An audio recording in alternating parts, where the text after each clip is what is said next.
All right. Welcome, dear friends, to another edition in our Sacred Medicine series, where we are exploring a variety of substances from the natural and plant world, these sacred allies, that's how we consider them, gifts from nature that are helping us humans to evolve and to grow and to wake up. I am very happy to be sharing this because for the very first several years of my own sacred medicine journey, I didn't share about these things out loud. I wasn't telling people that I was going on journeys, mainly because I was a doctor and I was on TV in the United States. And because these substances at the time were illegal, of course, I wasn't going to be telling people that I was, going on journeys. But my journey in this world began with MDMA, and that was in the early 2000s. There were people in the Washington, D.C. area, therapists who were using MDMA in couples therapy and people with depression. And for me, it was like, wait, what? And I was so curious that I started looking into the research, only to find that, yes, there had been decades of research using things like MDMA. And then I started digging and seeing LSD was used clinically. And then having done work with addiction, working with people in substance use recovery, I was amazed to find out that Bill W., the founder of Alcoholics Anonymous, had also had experiences with LSD and encouraged people to trip with LSD because he said it was very similar to his spontaneous, well, it wasn't spontaneous. It was very similar to the spiritual awakening that Bill W. had when he went to the hospital for alcohol treatment. They used belladonna and some other things that produce really painful psychedelic experiences because there's all this purging and such. But, Bill W. Had his wife, one of his clergy members, his secretary, and other people trying LSD because he found that having this spiritual awakening was really the key to his own recovery and thought that it could be helpful. It didn't go well because some people thought, no, you're going to be like the hippies. This is not going to be good for addicts. So a lot of people in the recovery community don't want to even talk about psychedelics. But, there's a lot more research coming online about how psychedelics are helping people with substance use and eating disorder recovery. So that's just a little bit about my background. But I want to share kind of how I got into ayahuasca before we introduce Chen, and you get to hear from her experience as well. Definitely some good stuff to be shared. So I mentioned that many of you already know this, I lived with depression for quite a long time. And while things got better after my spontaneous out-of-body experience in 2005, when I was in the postpartum period, I kind of had this re-triggering of really dark moods and dark energy. I think it was this transition into being a mother and transition into out of traditional medical practice and getting whatever I was stepping onto a whole new path. And someone suggested that I go to a shamanic retreat. It was a trance dance retreat that was hosted in Sedona, Arizona. And so there were no substances. It was drumming, it was breath work, it was intense.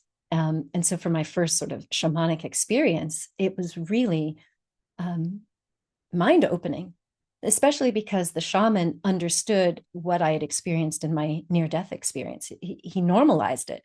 He was the first person that was like, yeah, this happens in all sorts of rites of passage if you look in different countries and cultures. And then he started sharing that he ran ayahuasca retreats in the jungle in Hawaii.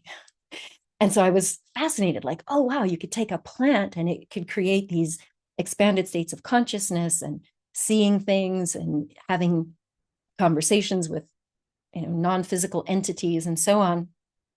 Unfortunately, he ran his retreats at night in the jungle, not in a retreat center.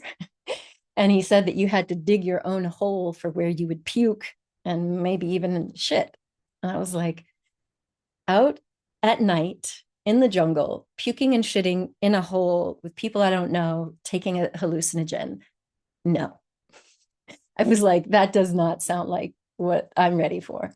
So it was many years later when I happened to be in Peru. I was on another spiritual retreat.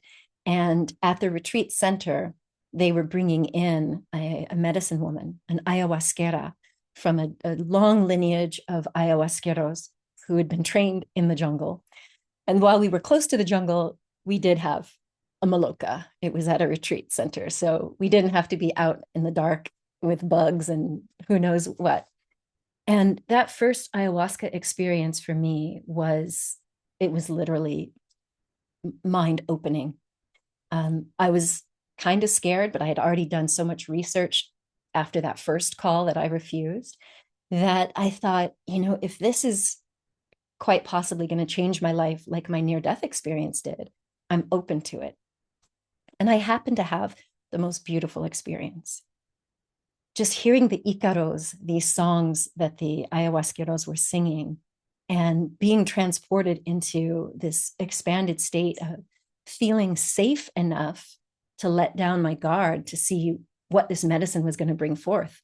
They say that you're really in relationship with this sacred vine, these plants. I mean, it's a mixture of two plant species along with others that create this, expanded state of consciousness. And so for me, it was fascinating. And in that first ayahuasca experience, I connected with the spirit of my mother. And for me, that was a big deal, because at that time she was still kind of with us, but she was already kind of disappearing with dementia. And so for me, it was amazing to connect with her soul. And I just remember crying and like being able to mourn the fact that I was losing my mother. But also the medicine showed me this scene, because I also started apologizing to my sister. At that time, my sister was the sole caretaker to my mom. And in that expanded state, I just felt so much compassion for my sister. And I remember trying to apologize. And in that ayahuasca experience, everything, I won't say it's super crystal clear, but the clarity that I got was, I was told by the medicine that my mom and my sister, they have a karmic relationship that has nothing to do with me. And so even though I was always trying to be the peacemaker or trying to intervene and trying to fix and whatever, it was like, that's not your role. They have a specific relationship. And that gave me a little bit more peace, not immediately, but over time, I was able to see, especially as my mom's health declined and my sister was always there for her. So that first experience with ayahuasca was, it was magical. It was reassuring, and it opened me up. 2 years later, I had the opportunity to sit with the medicine again, this time in Iceland. I'll share those stories separately with you.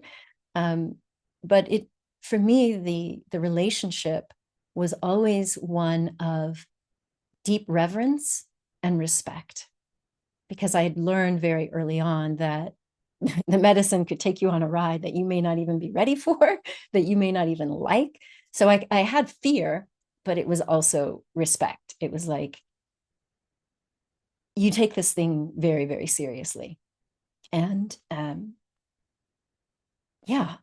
the idea of all of the vomiting and the pain was put into context for me in that it's a purge.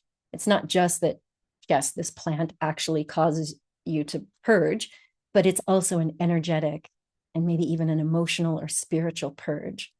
And for any of you who have been kind of repressed, if you've ever been one of the people that like swallows things or locks things away, to be able to finally release, not just with the vomit, but with the crying, with the yawning, with any of it, it's really, really powerful.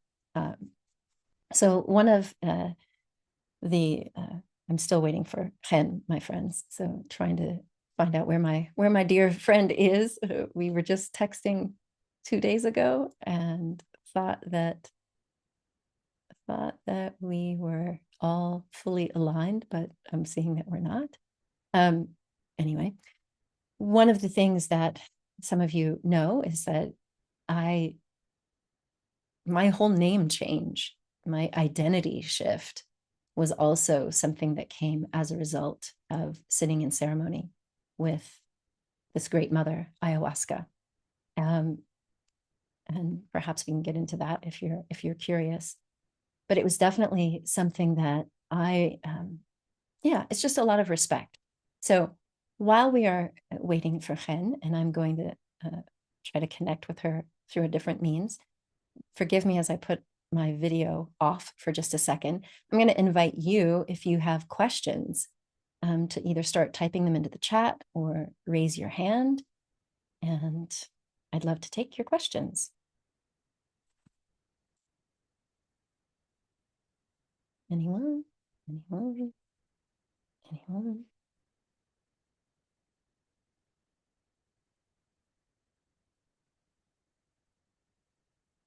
No one wants to share or ask a question? I can share. Great, go right ahead. So the last ayahuasca trip I took, I was saying mama, mama, it's like mother in my mother tongue, mama ayahuasca.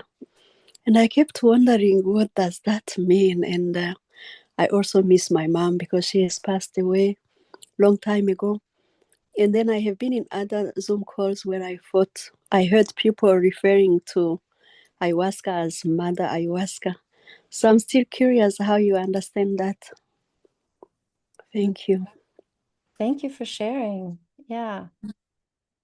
Well, the naming, calling it the Great Mother is or grandmother, abuela in Espanol. People call her the Great Mother or the grandmother because this plant combination does have a feminine energy to her, and so people do feel like she's feminine. And sorry, I'm still trying to get in touch with Chen.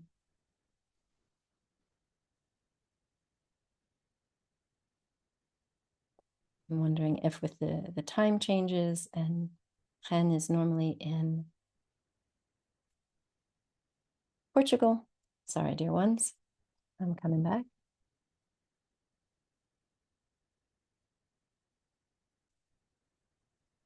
All right.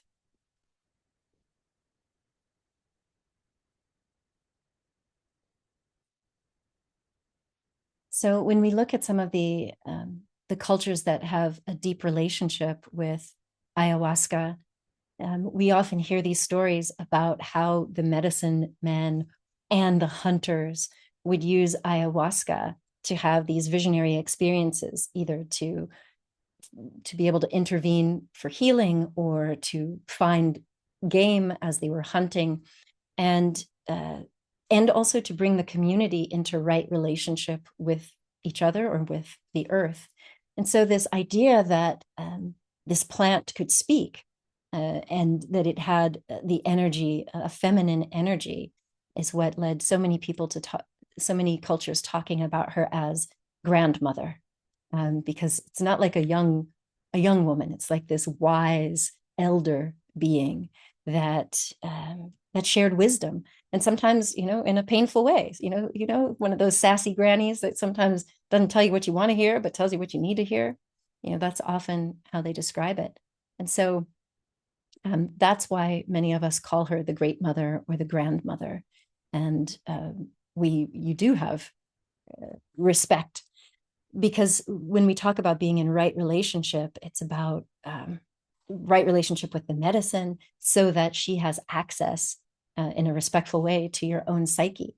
So for those of you who have had these experiences where you're speaking in another language, or you're connecting with relatives either still on the planet but far away, or people who've passed on, those are very common experiences. So I'm sorry, I was multitasking. So if I didn't answer your question, please let me know. So I see your question here, Caroline, about what would be an appropriate time frame to receive Mother Aya from the last time that you sat with her. You know, it all depends on intention. We always talk about intention. Part of right relationship is like, you know, why are you potentially seeking this this relationship? I know you know about this, Caroline, but we often talk about people who are retreat hopping, that they have this amazing experience and they're already booking the next one. And that's often a red flag in our world because we want people to have time to integrate. So if you had an experience, say 2 years ago, do you feel like you've integrated those insights with whatever the Great Mother brought to you? Were you able to move forward? Now, maybe on your healing journey, you do have more questions and you're feeling that call. You know, it should be less an intellectual thing and more of a intuitive thing. If you're feeling the call or hearing the call, you know, hearing about a retreat, or you're just feeling like, oh, that was such a deep experience and now I'm ready, I think 2 years would be fine. It might actually be that you would do this 2 times or more in a year. But the people who are doing that are generally called for sitting with the medicine or doing what is called dieta. Some people who feel like they've been called to do deep healing will go to the jungle. One of my dear colleagues left, I think, April 2nd, and she's spending 3 months doing a dieta with a family. And so they're sitting with ayahuasca several times in a week over this 3-month period. And then she'll come back to the US and then she'll go back again. So it depends on what you're doing this for. If you are doing this for your own healing journey, then make sure that you've integrated what you experienced the first time around. And so if it's 9 months or 12 months later and you're feeling ready and respectful, then that could be quite enough. So I see your hand is up. Noemi, do you want to ask a question? Yes. Since we have a little bit of time that we didn't count on here, you mentioned languages, and that brought up for me something that I've been kind of wondering about. You know, several of us here are, at least several of us are in a multilingual life experience, and so am I. And so I'm wondering if language comes into play in these experiences with medicine, and how that plays out in this inner landscape. Because I I grew up in a Hungarian setting for the most part, and a lot of my early negative experiences have been in my mother language, and a different set of negative experiences in the majority language, which was Romanian. And now I'm here doing my healing in English. And so it just struck me as an interesting question to ask, is how does language connect these realms, and how is it different in different language settings? That's a great question. I find that there are a lot of people who say that they have experiences speaking languages that they don't think they actually knew in this lifetime, which can be a whole new thing. Returning to speaking in their mother tongue, which can be very interesting. So a lot of us are, if you don't speak Portuguese or Spanish, you're going to be kind of in this foreign setting because the Icaros are usually in a language that you don't necessarily know. I mean, most of us know at least a few little Spanish words, so you might get the feeling, but it can transport you. And so being sort of devoid of your mother tongue can be really helpful. one of my last journeys in Costa Rica, I don't know for sure if it was a real language, but I was connected to this very masculine, king-like energy from somewhere on the African continent. And I remember kind of like speaking to him, and it was very interesting. But at some point, I just wondered, like, well, if I really am connecting, what am I getting? Because it felt like a conversation going back and forth, and I was getting these kind of downloads about things that needed to happen in my life. So I think that language is pretty extraordinary. So I think it'll be something for you to tell us when you have the experience. Okay. So Thank you. You're so welcome. I do want to introduce our special guest. Cookie, do you mind waiting on your question? Just remember it, write it down, or pop it in the chat. So I had the pleasure of interviewing Chen Lizra in our Real Self-Love movement way back in 2017, because she came so highly recommended with helping people tap into their somatic intelligence. And I love her. I adore her. I adore her so much that I even suggested that my daughter work with her for getting into the body. And over the last few years, Chen and I have done interviews together, sort of been sparring partners in supporting each other's businesses. And most recently, we've been sharing kind of what this great mother has done for us in our own lives. And I would love for you to meet the lovely Chen Lizra, who is from Israel, but I think today is back in Portugal. She's been helping millions of people around the world through the media. Her TED Talk, I think at last time I checked, had 11 million views. And now, after years of sitting with the grandmother, she is also facilitating retreats. And I've popped information about that in the chat. Chen, thank you so much for joining us on this Sacred Medicine series. Welcome. Thank you so much for having me today. I'm so sorry I'm late. There was a confusion of the hours, so I suddenly saw myself like, oh my God, it's not like in half an hour. So I popped in here quickly, and I love and adore you too. So it's wonderful to meet part of your community. We always support each other so much, and it's amazing how our paths kind of like grew in the same direction over time. And there's so much to share. So I'm so happy to be here, and let's dive in right away. Yeah. All right. Let's do it.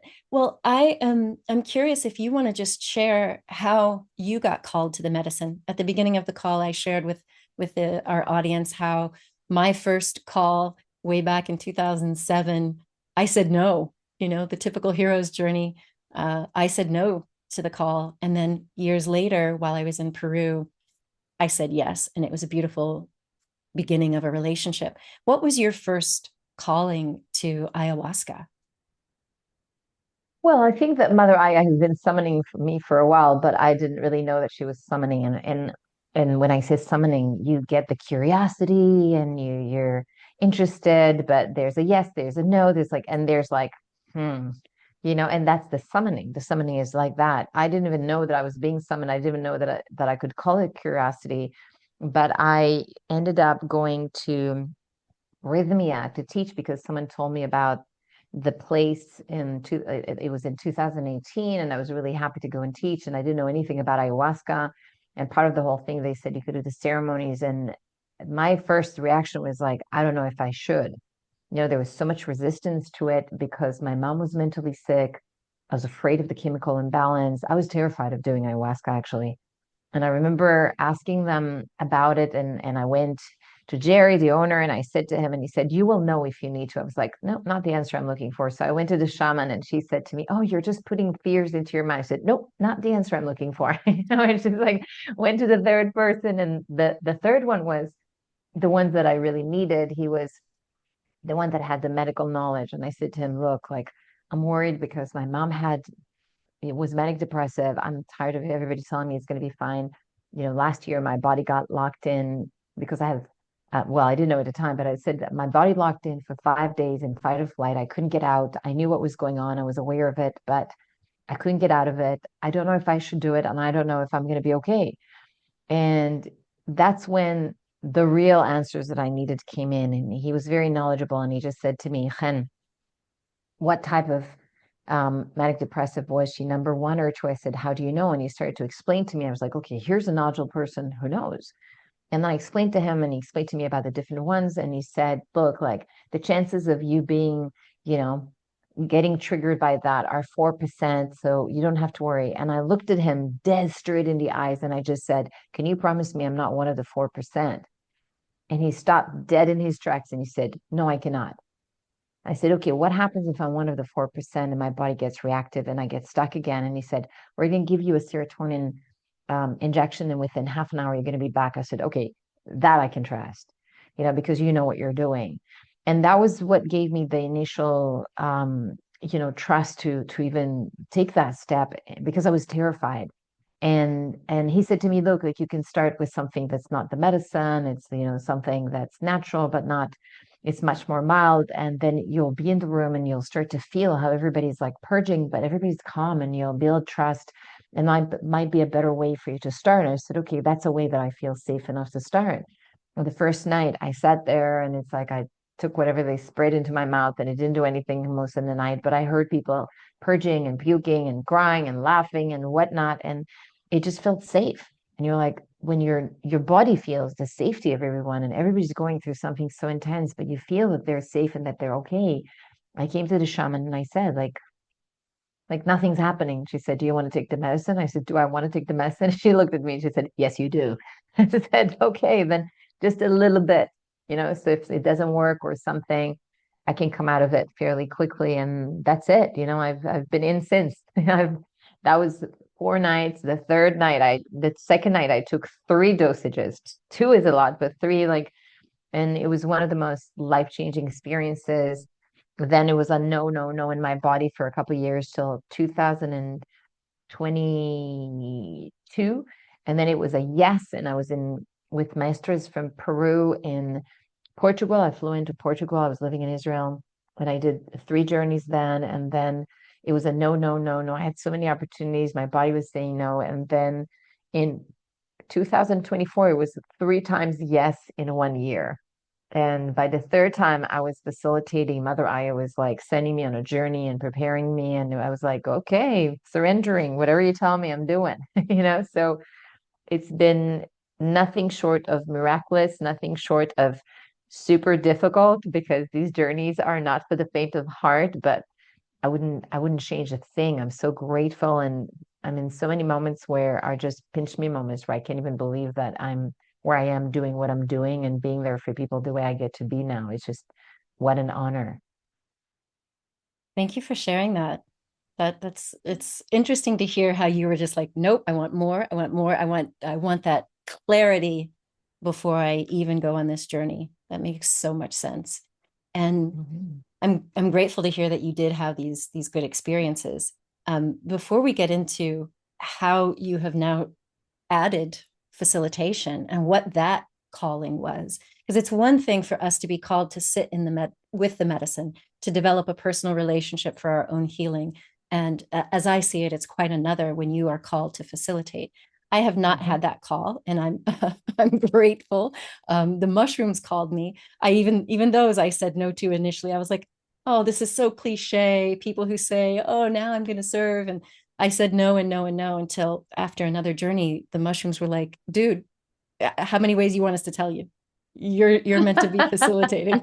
And it was like, okay, I humbly accept, and had a great teacher to bring me on the path. But one of the things that you and I shared back when I was in the same space, Rhythmia, in 2021, I went for my birthday. And, we talk a lot about intentions, that with whatever sacred ally you're working with, including microdosing, you go in with intentions, and then you're supposed to let them go, because as we say in this world, the medicine doesn't give you what you want, it gives you what you need. What you need. Yeah. And so I went into one of these journeys. I was like you, I was the teacher. I was the, guest teacher that week, and they invited me to sit with the medicine. So I did. And one of the nights, I went in with the intention to find out what was blocking me in my business.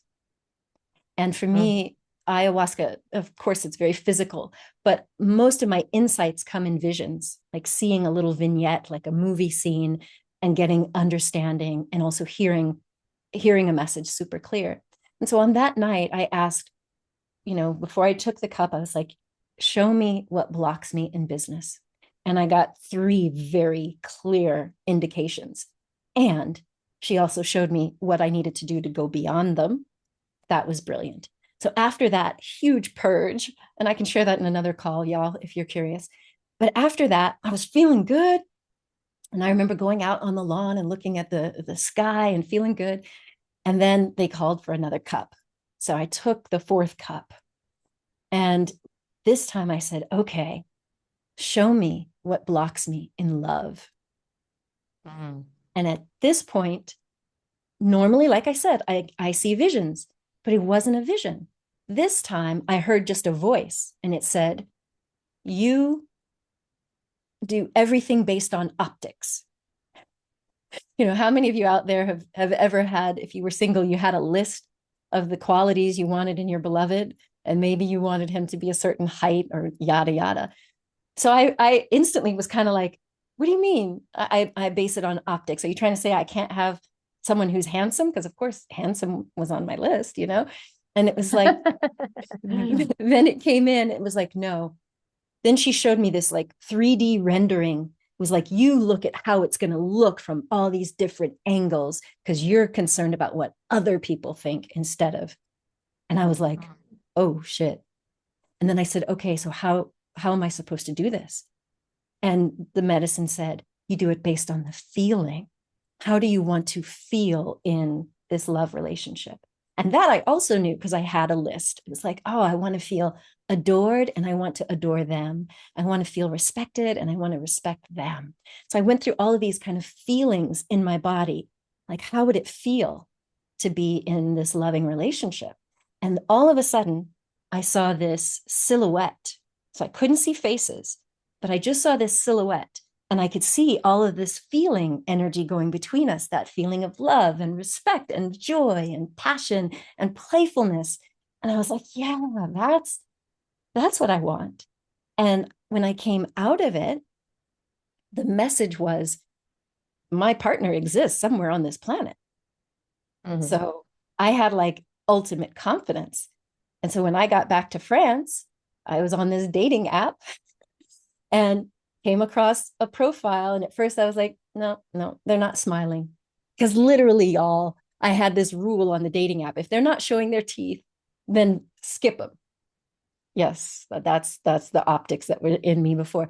So I remember like about to skip this profile. And then it was like, I heard the medicine say, what did I tell you? So I like scrolled through the profile and tuned in, and I was like, okay, there's something here. So I swiped whatever it is, left or right. So I accepted this profile. And a few hours later, I heard the phone ding with that little notification, and we connected. And his first message to me was like, unlike any other French person who's ever spoken to me, ever and since. And in our first video call, I was just like, there's something weird about this. This is really weird. This feels really weird. By our second video call, just 3 days later, I was starting to get hot. And I was like pulling off my robe, just kind of talking on the phone. And then all of a sudden it hit me. I was like, I had that same feeling as when I was in that ceremony with that silhouette, this energy. And I was like, oh shit, it's you. I didn't say it out loud. I was like, it's you. It's you. Oh shit, it's you. This is the soul I connected with. I was like, oh my God. I ended up telling him a couple weeks later, and a couple weeks later we were engaged. Before you freak him out on the spot, yes. I was like, look, I was just in an ayahuasca ceremony and Mother Aya showed me that you're my soulmate and I just met you this second and you're the one. It's like, my life. But I remember that when I shared this story with you, I later found out that you had a similar experience of asking the medicine So Well, tell I me. borrowed your intention. Yeah. So for me, it was a bit different. It wasn't the reason that I was struggling in love for decades was because of what got imprinted on me from my mom. The biggest fear was because I felt that my mom, as a child, I felt that my mom abandoned me because of her mental illness, because she wasn't there emotionally, she left, right? Is that it was this scary feeling in the first journey that I did. I saw myself as this kid against the world and all these black demons. The Mother Aya showed me what happened with my mom as an experience for me as a child. And so I was living with my mom because my parents were divorced. So her being taken away, it's like you had that last foot of the chair and someone pulled it out and everything just crashed, including 10 years of suicidal thoughts, PTSD, you name it, from everything that came. So there was a real fear of leaning on someone, like in a similar way, to put all my weight on someone and really love them and trust them, and for them to die, to be taken away, which is ironic that the beginning of the year he almost died. He had a terrible accident and he almost died, and he was super scary, and I was very proud of myself. So to be able to hold that and not panic, and I was his rock, and I was like, yep, I made it. Like, if I'm here and I'm not freaking out now, that I made it. But at the time, so I've done so much work, and I've worked on everything in me, and I'm a coach and I know how to heal these things, and I worked in the same way with other coaches, and I still couldn't shift it completely. And I was like, okay, Mother Aya, that's the only way to move it, because something that's rooted so deep, that's not moving from anything else. And I found, over 30 years, the most effective somatic methods for healing traumas, which is what I'm using, because I was trying to heal my own body and heal the PTSD, which is now a non-issue anymore. And so I really searched high and low for 30 years for the best ones, and found them and using them on me and on others. But the fastest way to get to the root of something that's so rooted in you is ayahuasca for me. So not to say that there aren't any other things, but for me, like, that's ayahuasca. So when I heard, it's like, as soon as I heard you kind of going like, oh, this intention, and it's like, my antennas went up, and I was like, oh, let me try that intention. So I went and I used that same intention, and I went through the craziest journey in the jungle in Peru. And for me, that's the place to be. And the reason I say that, the jungle in Peru, is because you're not just doing the plant medicine, the ayahuasca, you're also doing the plant dieta. You're getting assigned through drinking every morning a plant master guide who's with you the whole time and who's there to support you towards what you want. So I got the Sígueme, which is basically the follow me. I do speak Spanish, so Sígueme is follow me, and that's for love, abundance, and luck. And I was drinking the Sígueme every day. I actually created now a little perfume, which I'm gonna launch at one point, of like the Sígueme. It's like I've got this and I'm using it all the time, and it's like it gets men to also attracted to you. The maestra said to me, it's like, spray this all the time when you come back. And I'm like, I go around and spraying this thing on me. It smells really good, the Sígueme. So I basically went in with this intention and doing the Sígueme throughout the week. And I had the craziest journey, but I'm talking about the second night, which is the biggest night. The first night, the medicine gets to know you. The second night is the biggest night. The third night is kind of like the closing night and what you need to learn to do. The second night was like the craziest night I've ever had in my life, I think. I fainted twice. I pooped all over myself. You name it. Like, everything that everybody fears would ever happen, happened, all of it in one night. And it's not typical. I mean, I've gone on many journeys. I've never had one like that. And when I say I pooped myself, I don't mean I was in bed and just went like boop, boop, boop. It means that I got up to go to the washroom because I felt like I was about to purge that way. And I moved way too fast. And the medicine was so strong that I fainted. And as I fainted, I wasn't in control anymore. So it all came out. And it wasn't, and what was even more interesting is that when I fainted, I wasn't fainted. I was with Mother Aya and she was talking to me and I was in consciousness. I've never had that experience. And at one point I opened my eyes and I realized that everybody's above me. So I realized that it looked on the outside like I fainted, but she was talking to me and teaching me. And then they tried to help me get up and it was too fast. The medicine was so strong that they looked again like I fainted, and Mother Aya was talking to me. I've never had that kind of experience. It was fascinating. anyway, so to make a long story short, um, and don't worry, everybody, I got cleaned up. They took me to the shower, and you don't stay in that the whole night. And they brought me clothing and, watched out to make sure that I was okay and not fainting again. And it's like there's always a facilitator that watches out for you if anything happens. And again, that's an extreme situation. That's not something that happens to every person every time that you go.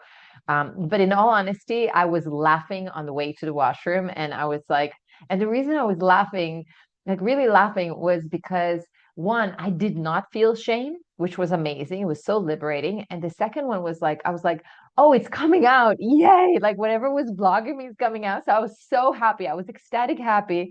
I was just like, oh my God, like, yes, thank you inside. Yes. Like, oh, thank you, thank you, thank you. Take it out, take it out. Whatever it is. I don't even need to know what it is.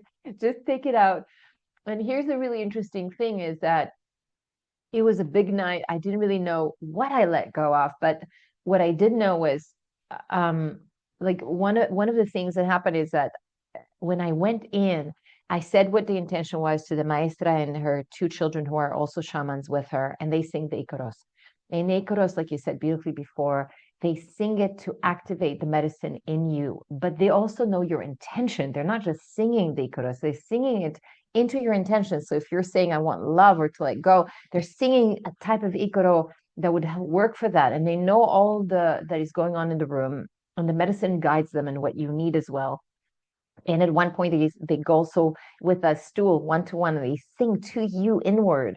And there was the final night when the maestra said like her partner was sick and she wanted to go to the hospital, and she said, "Do you mind if we push to everybody? Do you mind if you push the final night?" And I said, "No, I can't, because I have to get on a plane the next day instead of having an integration day. And after a full day of ceremony, your body is shot. You need to sleep, you need to eat, you need to build up the strength again in the body. I'm not going to be able to get on a plane the next day. I'm not going to have the energy to do that." And that night, they came in, and we always fear, you think, okay, I hope they don't abandon me in this now because I took away something that they wanted. They came in more devoted than any other night and gave their all and sang kikaros the whole night and activated the medicine like to help me with what I wanted. They won my heart. They won my heart that night. I was like, oh my goodness. That was part of, like, we'll talk about it afterwards, a part of that decision to lead the trips and facilitate with them. And I came back, and the funniest thing happened, like with you. What happened is that something shifted with what I released and what I need to let go of. Something shifted in how I was looking at it. So there was someone under my nose for half a year, and I danced. I came here to Portugal, and I had a dream to dance kizomba, and I started learning how to dance. It was like a 5-6 year old dream.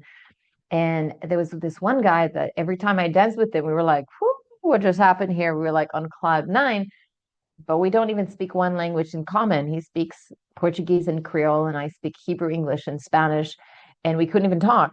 So I didn't even consider him an option. He seemed like simple, and like you say, we've got our checklist, and I couldn't communicate to get to know him.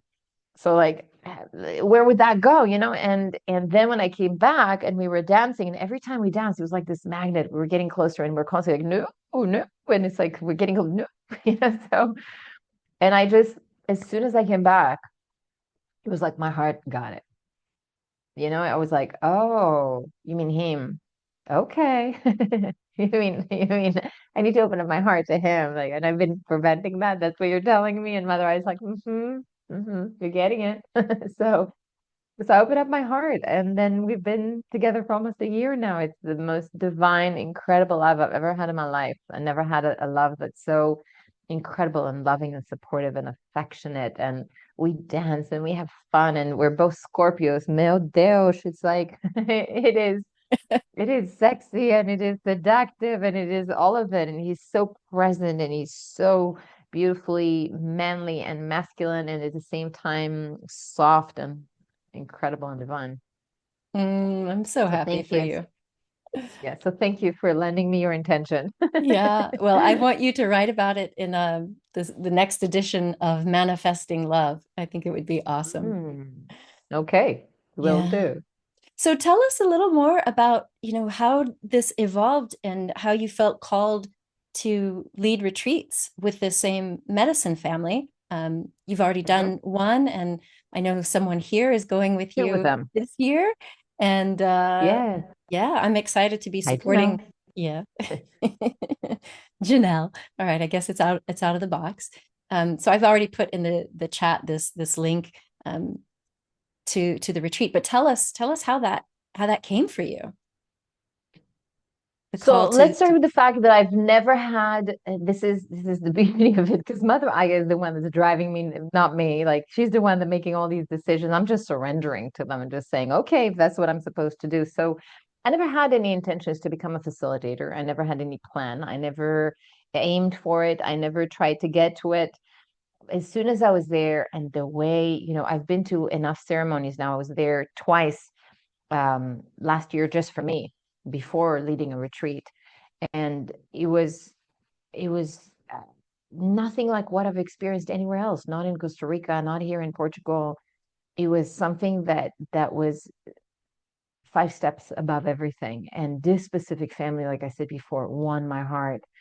And when I came out of that the retreat, I came back after a couple of months and I did another retreat with them, which was again phenomenal. And when I came second retreat, I already launched a retreat. So first of all, Mother Aya was the one that kind of set me on that path. And, it was like, oh, put this. And like, when it suddenly becomes easy and you put this and this and this, and it's like, oh, suddenly everything works. And like, okay, good, Mother Aya got the message. They want me to organize this. But it was because they were so amazing with me and they didn't have enough momentum yet. They were in the right direction, that I also wanted to give back. That's how it started. And I knew that my clients, like, a lot of them would benefit so much from it, because there's so many traumas that even with what we're doing, which has phenomenal results, we see like in a couple of months of 180, there are certain things that we can't eradicate unless you do something like ayahuasca. So and with a plant dieta, that's even, that's a whole other game ball. I now don't have the allergy that I've had every year after the second trip, and I didn't even aim for that. That was something that came with what I did. I did the chiri shanango. I was dieting with the chiri shanango, which was one of the hardest diets I've ever done. It's a more advanced plant that you drink. And my allergy is gone, and I've had years of like coughing and almost puking on the streets, and like almost choking from it in the winter. So I didn't plan on facilitating. I started organizing the retreats thinking, okay, I just bring a retreat and I do all the somatic work around, because I know that it requires a special preparation, and to know how to come and emotionally for someone to guide you on it and explain to you, you go to the jungle rough. People don't understand exactly how to land into all of this. And when I landed, I was like, oh, I didn't know that. Oh, I didn't expect that. But I'm kind of adventurous, and most people need more of support in that sense. And the same when you're there, there's little support in some ways, but there's support like when you're in the ceremonies, there's support as a general thing, but not in like a full-on support. So an integration, of course, is something that I think is a must for everybody, because when you come out of it, you need a translator. You need someone who's going to explain to you what you're feeling and how that links to your life and how to apply it to day life to be able to integrate that in. So I was like, okay, I'll create this package around and put this somatic healing. So I'm like preparing them and teaching them how to process emotions, and then being there and supporting them. But I was never expecting more than that. I was like, okay, I'll bring them, and then they did the work. I guess, I don't know, maybe I sleep there or whatnot. It's like, and that's it. And then the next thing I know is they were like, no, you're drinking the medicine. We're going to teach you what you do while you sit. I was like, oh, okay, I'm facilitating. Okay.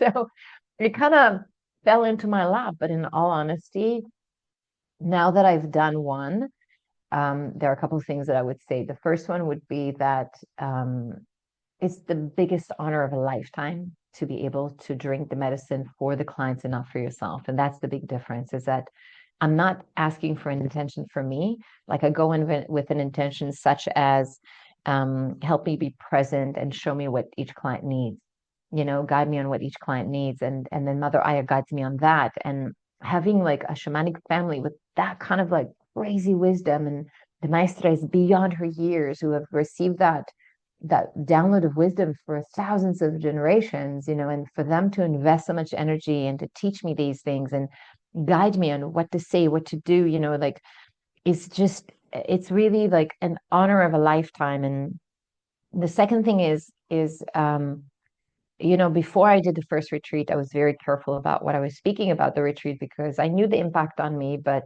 how can I explain it to others when I haven't seen my clients go through that? And I've gone last time with clients, and it was incredible to see the change. Like the impact was just as impactful for them as it was for me. I had a client who came with stage 4 cancer, and she came after her ribs were just breaking from coughing, and she came back, and now she's running 4 kilometers every day, and she's swimming, and she's like, I know it's the medicine, it's the week of medicine that did that, and the maestra and her and the family. And I had a client who, for example, came with a sexual trauma. She was sexually abused, and I was with her the whole night. She was shaking and she was terrified, and it was such tough couple of hours being with her, for me as well. That was a lot to hold, and it was the most beautiful journey ever, where I got to be her anchor, and she's never had an emotional anchor in her life, and that restored her trust. I've got goosebumps all my body just thinking about it, because it restored trust for her where she could never have trust, and it was so powerful. I couldn't believe that I was given this privilege to be there and be that for that human being and hold that space. So, I was like, hey, let's organize a trip, of ayahuasca. Thinking like I just put it together and I go with them, and I landed into something so beautiful and so profound, and I'm so grateful that I can keep doing this and taking more clients and guide them and help them reach exactly what they want, so they can have the kind of breakthroughs that you and I are talking about, and to be guided to do this work and to get to drink the medicine for others. It's such a selfless place where, like a parent, you can't just think of yourself, but you have to put yourself aside. Like the medicine, when it's in you, you have to learn the amounts that you drink so that you're present and you're not going into your process. And then if there's nothing going on and you go into your process, if someone needs you, to be selfless, to let go and come back for that person and be there for them and be committed. And it's really an honor. It's an honor to hold that space and to be selected by Mother Aya and the maestra, and they've invested so much in me when I was there. I couldn't believe how much they were training me and teaching me. I was like, wow, like that's amazing. So Well, it makes sense given all that you've been investing and sharing with others over these years, since I met you way back in 2017, that now you got poured into you, and now you get to level up and keep pouring back. Well, I've shared in the chat the link to the retreat for this year. Caroline is asking, how does one prepare for a dieta? It sounds like Cookie's being called again to sit with the Great Mother. Yes, that's a really good question. There is preparation, and preparation starts about 6 weeks before. And there's a whole file that we give to the people that go on the retreat. I say we because me and my team. So first of all, 6 weeks before, you start to get off any kind of antidepressants and any kind of medication that can conflict with the medicine. That's the first thing. And then you've got 6 weeks, which every couple of weeks there's changes, all the way to you don't drink coffee, no fermented food, no processed foods, no salt, no sugar, no oil, no spicy food, no. There's a whole list of stuff, and it sounds really daunting at the beginning, like, oh my goodness, like, is there anything left to eat? But I have to say that the first time that I did it, I've never felt so strong in my body. Like there's something about this cleansing, because so for example, you'll take chicken and you'll fry it in the oven without anything. You'll just let it kind of cook from the oven and then eat it. So everything is very bland because we're used to taste.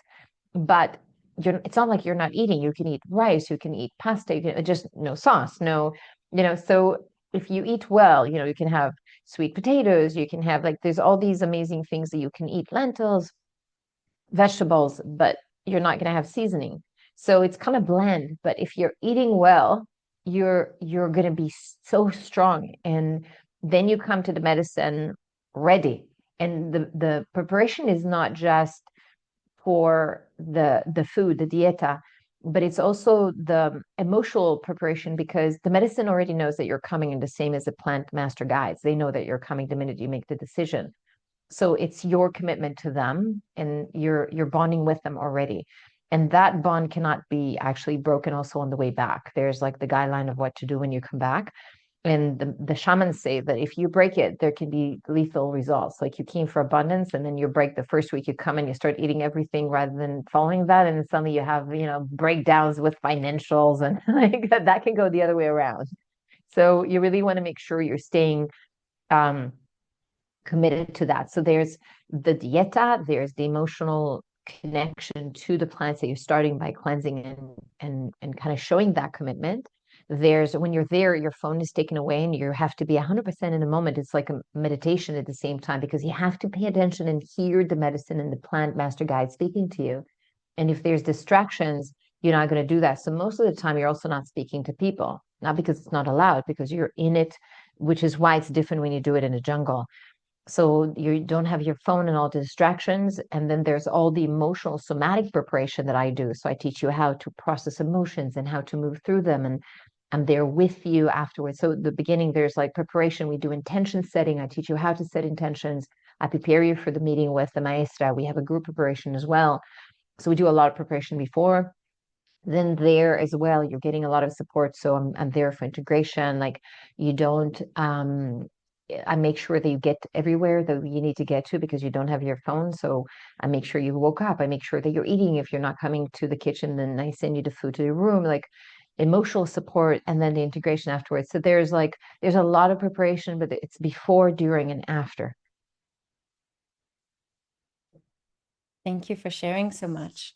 So I wonder if there are any other questions. I know we're a little bit late, but since we started a little bit late, anyone have questions for Chen about the upcoming retreat or other experiences?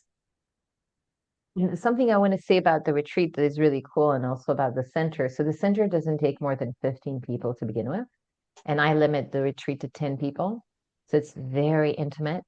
There's the facilitator of the retreat, like the retreat center, and then there's me on top of that. So there's like, usually they just do it no matter how many people, like the shamans and the facilitator of the center.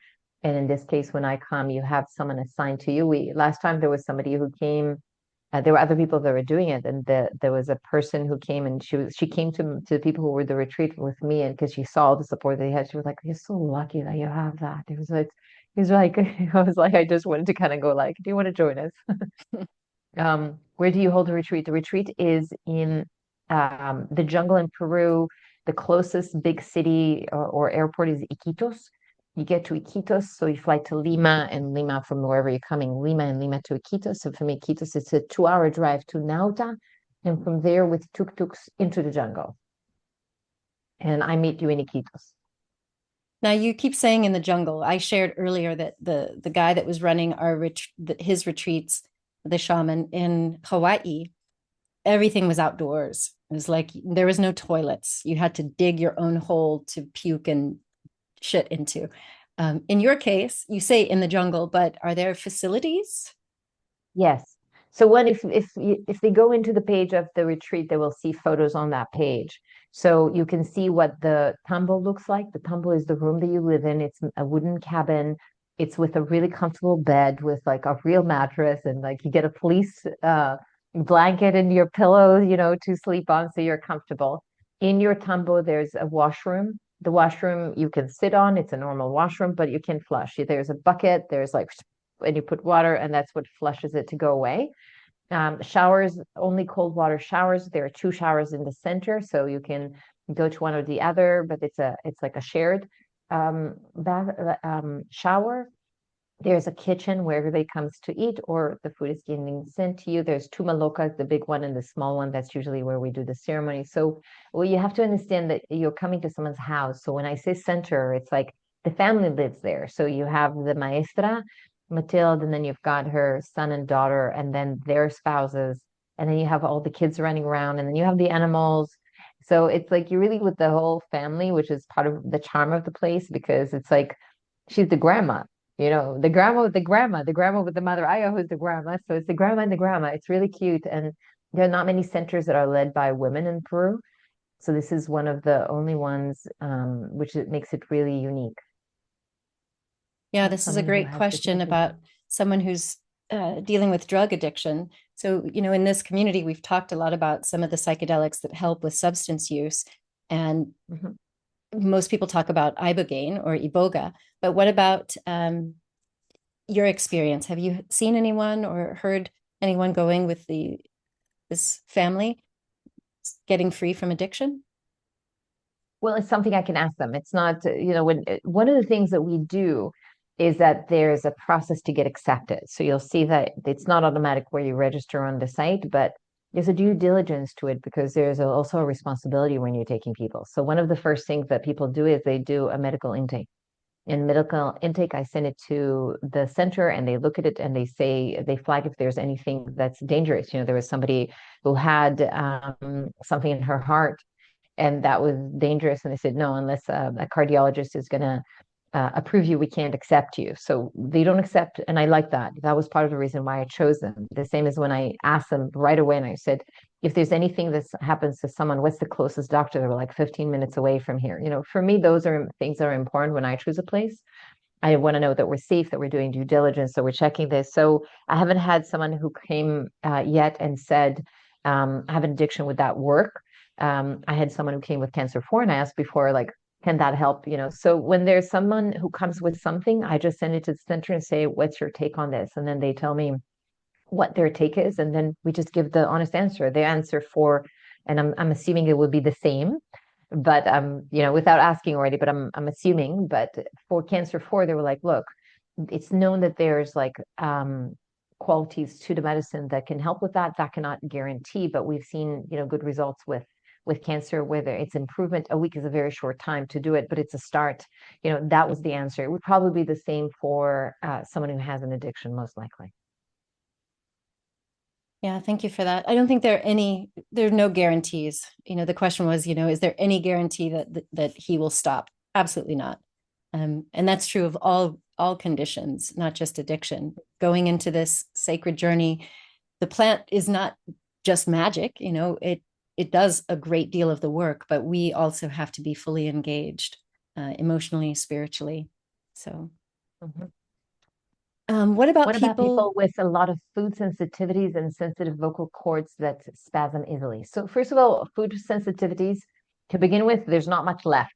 So we have to see what the issues are. But so far, despite the fact that everybody has a lot of sensitivities these days, like allergic to this, so like you're not eating meat, you're not eating oils, you're not eating so what is left is typically you'll have quinoa or rice with lentils, with like some cooked vegetables, with some fresh vegetables. So it doesn't really leave a lot of room for sensitivities, but like for things to trigger. But obviously, if there was something specific, let's say someone said, I can't have cabbage because I'm allergic to cabbage, then of course, then you tell us ahead of time if there's any allergies or anything that you cannot have.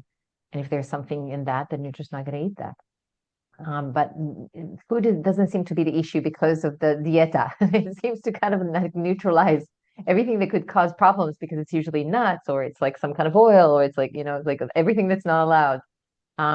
So that's one thing. You can't even have fruits because you're going to laugh, but don't kill me. I'm the messenger. You can't have fruits because it conflicts with the plant dieta because the plants are jealous. So it's the same when you come and they say like that they recommend not using. I still use it anyway. I go like, let them get jealous. I'll do a little retreat for them. But it's like if you use shampoo because it's with flowers, you bring everything's natural when you bring with you. But they go like, they could get jealous. I'm like, they need a retreat, don't they? Like the little master plant guides that are like a little jealous. They're cute. So that's for the sensitivities. For the vocal cords that spasm easily, I would actually want to bring that to Mother Aya and find out if this is a traumatic response. So vocal cords that spasm easily, like that's something there's a voice issue. Voice issue to me, where I would dig and look deeper into is to see if there's been some kind of a trauma of not having your voice being taken away, not being heard, something that breaks, something where there's fear, and then to bring it to Mother Aya to see if it's possible to heal. One of the things, for example, that I discovered about my body reacts in extreme ways to the medicine. One of the most extreme ways that I've seen. But from what I've heard at the center, it's not the most extreme. So But what happens is that when I get really close to releasing something, I tend to faint. So we kind of discovered that lately, that it's like it becomes so scary that I tend to faint. And I fainted 3 times already since I started in Peru. I've never fainted before in any ayahuasca ceremonies, and I don't tend to faint in my life. But I fainted 3 times already. And one of the things that I'm planning on doing is to ask Mother Aya if she can help me meet that and integrate that into my body without opting out. Because I know that from the trauma with my mom, the only way I could opt out when it became dangerous was to cut emotions and not be there, because it got dangerous at times. So it's probably linked to one another. So there's something there about the spasm in the vocal cords that is related to trauma that would be really interesting to bring that to Mother Ayan to start unpacking this, and also in somatic coaching sessions as well. We can dig deeper and find probably the root cause of it. Yeah, and what you're saying also, brings up this idea of internal parts, whether that's with internal family systems or however you do parts work, that there's a part that's like, nope, too scary, checking out, the fainting part. And as I saw Rosemary earlier, talked about how some of her protector parts got in the way when she was on an ayahuasca journey in the jungle. So it's very interesting if we have these parts that are like, nope, this is too scary, don't want to go there. Yeah, and then we cut off. So, and if anybody is not, is interested, you're getting that summoning, but you're not quite there yet, feel free to, on the page, there's a way to book a call with me. It's an exploratory call. I really, because I'm in the medicine, I don't treat this as like a sales call where someone has to sign up. Someone was with me just now. We've had 2 calls and we explored it, and she came back and she really wanted to do it. And then it just wasn't happening. And it was really interesting because it was aligning and then it kind of fell apart. And she came back and she kind of felt shame. She was like, I did everything before. I didn't want to waste your time. And now it's like falling apart. And I said to her, there's a reason why Mother Aya is sitting up that way. You might not see it right now, but what my experience is that if she puts it together and it's really easy and then it becomes really hard and suddenly fades away, there's a reason for that. And I trust in that. So, because she was like, am I going to be able to come to another one? I said, yes, absolutely. It's like, and you'll see it might still fit for this one and suddenly falls like into place. Or if it doesn't, then just accept that. And I was really glad because by the end of the call, she just said, thank you. Like, I didn't want to call. I thought maybe I'll send you just a message and say it's not working and go. And then I decided to come anyway, and I'm so glad I did. I said, yeah, because it's the journey and being called. There's an unfolding that has to happen, and we have to respect that, and that's part of the journey, right? So feel free to book a call if that you're being called, if you want to start a journey. If not for this one, it could be the next one is completely okay. Can plant medicine help people with, you mean low reflection ability, cognitively challenged? What do you mean by cognitively challenged? And what do you mean by lie reflection ability? It was a spelling mistake, like less intelligent, whom you cannot resonate, who can't be helped, like psychological speaking. You mean like autistic? No, less intelligent, like you can't tell them this is not reasonable. I'm not quite sure I understand what you mean by that. Sorry. I mean, people whom you cannot advise, this is good, this is bad, what they think is what is right, because they have low intelligence. Maybe it's low IQ. I don't know. I mean, for me, I work with people, and that's where I aim to work with people who are ready. So if someone doesn't know what is going on or they're not able to be present, then I personally wouldn't take it on. Maybe there are other people but I need to be able to be with the person, connect with them, understand what is going on with them, to be able to communicate with them, to be able to support them. And that's where my genius happens. So if this is someone who's outside of, my bar, that's below my bar, I wouldn't take it on because I just don't feel comfortable. There was a client who came not too long ago and wanted to work with me, and it turns out he has a mental illness, and there was another one who came who has a disability where he's retarded, And I didn't take them on, not because I'm not kind to these people or because I don't feel that they deserve it. It's just because I don't have the specialty. And that's what I said to the person. I said, you deserve to get somebody who's going to hold space for you, who can. Because when you hold space for someone, you have to be fully committed, the same as the shamans are to me, I am to the clients, right? So if I don't feel in some way that I can hold that space for the person, I wouldn't take it on because it wouldn't be fair to them. They deserve my best, not my least. Thank you for sharing that. You know, it is always tricky for folks to gauge whether someone would be safe or not, which is why we're having this call, because people are asking me all the time, where did you go? Where would you recommend? How do we tell if someone is a good or safe facilitator? Because people are taking advantage of ayahuasca being so popular now.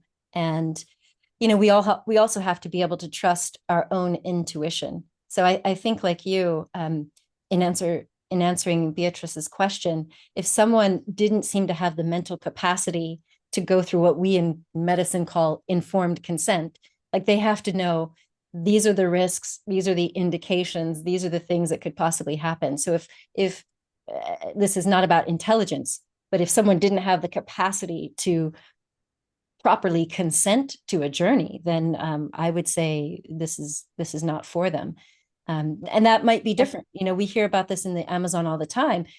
I would not take someone who was in active addiction, but there are places where ayahuasqueros feel comfortable working with it, but they have that direct lineage. So it's definitely something that we have to investigate and tune in. You were going to say something? And yeah, I want to add to it something that you kind of touched briefly in what you said, which is really important, is that safety. So where are you going is super important. There are so many places that are not safe. You know, before taking clients, I went there and I wanted to feel what it's like, and I wanted to see if it was safe, and I wanted to see how it would feel. And if you don't go to the right place, you could get hurt. You know, I saw there was something at the beginning when I came in that someone asked about the protection. So protection is really important. And when you're coming to a center like that one, first of all, there's like they put plants all around and they create protection around the Miloka. The second thing is that they do ceremonies for protection, and then they're singing protections in the room. So just to tell you something that happened last time, I was there after the clients left, and I stayed for another ceremony for myself. And that night, there was this woman who came from another country and as part of the rest of the people that were there. In the middle of the night, these crazy entities came out of her and they were hissing in some language that sounded like Egypt or something that, and it was like, and the maestra was singing to those entities to put them in place. And then her son was going around and putting protection on everyone. I've never in my life felt so protected. Like, and I asked Mother Aya, and I said, show me the protection. And she showed me, it was like almost like a transparency shield around that was just so strong, but full of feminine divine. And I was like, whoa. And then they were teaching me before I left about how you hold protections, because they were saying that sometimes when I'm doing trauma work, some of the negative energy comes into me, and then that kind of fluctuates the abundance because it affects me, because it's like if it meets something in me, for example, if I meet someone insecurity meets insecurity in me, and then I get kind of shaky, then that impacts abundance. So they were teaching me about how to put protections, and there's like they're doing the mapacho, which is like blowing of the tobacco. They do a purge, it's tobacco purge when you arrive. They do the flower baths when you're there, which put protections on you. There's so many protections. And it was interesting because that night, like that woman was hissing half the night and singing in crazy tones and things. And at one point I was like, I'm so tired. After the ceremony was over, I was like, should I go to my room? And I knew that there wouldn't be like any protections in the room and it would feel so different.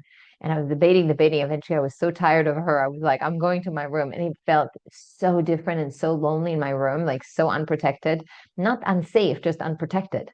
You know, like this, the whole center is safe, but it was so different in feeling. I was just done. But it's like the feeling, the difference of it was so incredible to feel what the protection does in such an extreme way. We're going, wow, like it's amazing what they put here. So where you are is extremely important. There can be attacks on you when you're in journeys, and if you're not in that kind of protection, you cannot trust the family. You're putting yourself in danger. So who you choose is really important. Yeah, it brings up a whole question about cosmology. You know, some people come from cultures where they don't believe in entities or spirits. And I remember before I did my ayahuasca journey in Peru, I had been in connection with someone who said, "Oh my God, you can't do that. You know, you risk getting possessed." And you know, they had all this like fear, negative stuff coming in. And fortunately, I have a different spiritual grounding and awareness that nothing creepy like that happened. But we do hear about spirits and entities um, being And here's what released I in want the to say about space. that. Yeah. And here's what I want to say about that is that you don't have to believe in it. You just have to be in the space where things happen and you know. And, you know, my first experience, you're a doctor, you know, you're a scientific. So, you know, you've got both sides, the spiritual, but then that's what I love about you. You're like, you're both. And you can sit there and talk about neuroscience if needed and give numbers, but at the same time, you can go into the spiritual world. My first experience with people being possessed was in Cuba. And like my best friend was possessed by dead spirits in a journey like that was like in a what is called a tambor. It's a special Santeria ceremony. I mean, I've had so many experiences in the world with different cultures that are not, you know, they're spiritual. And there's no doubt if you were there that she was possessed. She was an old man and she didn't even know who I was, you know, for 8 hours. So you don't have to believe in it. I didn't go in believing. I just experienced enough stuff and seen it myself that you don't need to believe. You just, you know, it's true. Mhm.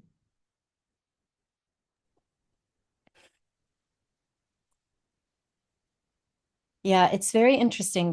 You know, in the training to become a psychedelic facilitator, there's a big debate about whether or not we should talk about, I mean, of course, informed consent, like the bad things that could happen, but there's a lot of debate about talking about entities and spirits because they say, well, if the person didn't believe in them and then you talk about it, you might influence their journey. So it's always very interesting for me to hear if people are open to sharing what has happened in retreats. That was I'm one not of worried my fears. about talking about it because I will influence their journey because I think that every person goes into their journey with what they, you know, what they need. As we said before, Mother Eye is going to give you not what you want, what you need. I mean, if even if you think about stuff, if it's not what you need, that's not what you're going to get. So that remains grounded in that. I don't think that it's something, from my experience at least, it's not something that creates the reality in that sense and takes you away from what you need. You just land into what you need anyway. But what is important to remember is that you have to let go of expectations. So when people hear about different journeys, if you start to build expectations of what it's going to look like, to let go of that, something that I do in the intention settings, and I start to kind of break down all the expectations and prepare them to be prepared for anything, because you don't really know what's coming in that sense of what your specific journey is going to be like, and it's not going to be like anyone else's. And no matter how many stories you've heard, you have to let go of the picture and allow the unfolding to happen because Mother Aya is not going to give you what you want. She's going to give you what you need. And that's what's going to happen at the end of the day. So just start surrendering because that's it. You just got to surrender. So it's part of the whole preparation. Yeah. Yeah. Well, in part of our prep, we have a bunch of guided meditations and journal prompts. And to your point, Rosemary, earlier, we have two guided meditations that are all about surrender and getting in touch with protector parts. So if you've got these internal parts that are already throwing up resistance or fear, or like you've had an experience in the past where they were trying to block, we do this process so that we can start to get to know these parts and why they feel so scared or so protective. I find that that's really helpful because in my experience, the quote unquote bad trips that I've either had or witnessed have generally been based on not being able to surrender. It's not that they couldn't process scary material or things from the past. It was this resistance to what was happening that created tension in the body and just, you know, misery in the trip. So if you're curious about that, Rosemary, I can send you access if you want to check out some of these meditations, because people have told me it's been really helpful in that preparation to start really befriending these parts.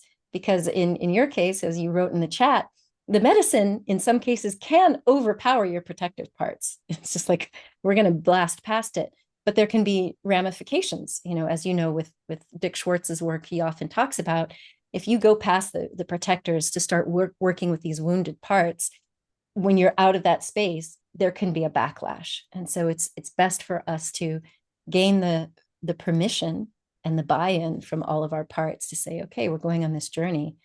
We can handle this. And what Chen is bringing up is when you know the space, when you know the medicine, you know the maestra, you know that you're going to be held, sometimes that can feed back into our protectors to say, yeah, I get it. You're scared. And we've got all this support. But and you have the plan dieta. Yeah. And you have the plan dieta. And the maestra identifies for each person what it is that they need to strengthen in them. And she assigns them the plan dieta master guide based on that. And that master guide is going to help you create that in your life. So Chiri Shanango kicked my butt on that journey, but I've never come back stronger than that. And I got super sick because that's what Chiri Shanango does. It makes you sick to make you stronger. And wow, when I came back from that, it was like I couldn't believe the change. And I was suspicious when the maestra said, you're getting Chiri Shanango. And I didn't understand the name. So I said, Chiri what? And she said, you don't want to do it? I was like, what is going on here? What did I just sign up for? But I surrendered anyway. And then I understood why the suspicion. But I trusted the maestra, and it was one of the most incredible dietas I've ever had that got rid of my allergies the first winter in probably 15 years. I haven't had a really harsh allergic attack, and I feel stronger as a human being. I feel more grounded. Like that's Chiri Shanango. That's the dieta. So they're strengthening what is missing for you in your foundation with the dieta on top of the plant medicine, which is incredible. It sounds like such an amazing experience. I look forward to perhaps, if I feel that call, I know that I will sit with the Great Mother again. Just haven't been called recently, but it sounds like this family sounds really, really amazing. And I know I would probably learn so much, as well as, the next layer of healing and evolution. Thank you so much for being here, Chen. I'm so grateful for our relationship and so grateful to know that you are stewarding people in a safe and holistic way in the jungle of Peru. Thank you so much for opening the community to me, and anybody who wants to come and explore with me. I look forward to meeting you. You know how much I love you and beautiful community. Well, you heard it. Chen is happy to do a discovery call with you. So the link is in the chat. If you're watching the replay, the link will be also on the page. So thank you again. I'm wishing all of you safety in your journeys. Remember that we have a course, the Ultimate Guide to Safe Psychedelic Preparation, which teaches you about a whole range of psychedelics and includes these meditations and journal prompts and live calls with us every month, sometimes with guest speakers like today. So that's available. And if you're curious about providing prep and integration, if you're a coach, a therapist, a doctor, we have an upcoming certification in using the Cornerstone process, which is my 5-step holistic framework that I've been using for over 2 decades. We are certifying folks and using it for prep and integration. So if you know that you have clients that are going to fly off to different countries, and like Chen described, sometimes, the maestras, they don't have this integration for you once you fly back home. That's what our certification program provides, so that you can help your clients be safe. So thank you. Stay tuned for more of these sacred medicine series. It's been good fun to host so many different speakers and experts and guides. So just know that if you have other questions, you can reply to any email you've gotten from me. Thank you. Thank you for being here. Thank you, Chen. And I wish you a wonderful rest of your evening. Thank you, everybody. Bye. Bye for now. Bye.